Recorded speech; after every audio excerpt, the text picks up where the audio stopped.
একজন মুসলমান মাটি দেওয়ার সময় কি দোয়া পড়তে হয়? কিছুই পড়তে হয় না। মিনহা খালাকনাকুম, এটা আপনারা বানায় আনিছেন, এটা রাসূল কোনোদিন পড়েন নাই। এমনি বিসমিল্লাহির রহমানির রাহিম, বিসমিল্লাহি ওয়ালা মিল্লাতে রাসূলিল্লাহ। কিন্তু দল করেছে শয়তানের, নেতা হয়েছে লেলিন। এরকম লোক আছে না নাই? তো রে মাটি দেওয়ার সময় কি করবেন? বিসমিস শয়তান মিল্লাতে লেলিন। ঠিক না? বা ঠিক?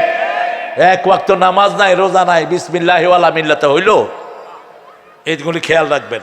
3 দিন আর 40 কি জায়েজ? জোরে বলেন, আরো চিৎকার করে বলেন। ইমাম বুখারী একটা অধ্যায় এনেছেন, আল মাইয়াতু ইউআযিবু বিমানিহি। নিয়াহা যখন করা হয়, মুর্দার কবরে আযাব শুরু হয়। নিয়া হলো দুটি জিনিস, একটা হলো মুর্দার জন্য বিলাপ করে কাঁদা, আর একটা হিন্দুদের মতো 3 দিন আর 40 করা। আপনি কোনো গরিবকে খাওয়ান, আপনার ভাই গরিব, তার হাতে টাকা দেন, খুশি হবেন কে? আপনার বোন গরিব, হাতে টাকা দেন, খুশি হবেন কে?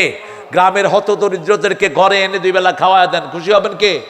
কিন্তু আপনি মেজদানি করে, বিরাট মেজদানি, এখানে পয়সাওয়ালারা, এখানে ওকির ফকির, কাঙ্গালি খাওয়া করলেন, আপনার ওই আত্মীয়র কবরে আযাব শুরু হবে। খবরদার, এটা যেন না হয়। আল্লাহ বুঝার তৌফিক দিক।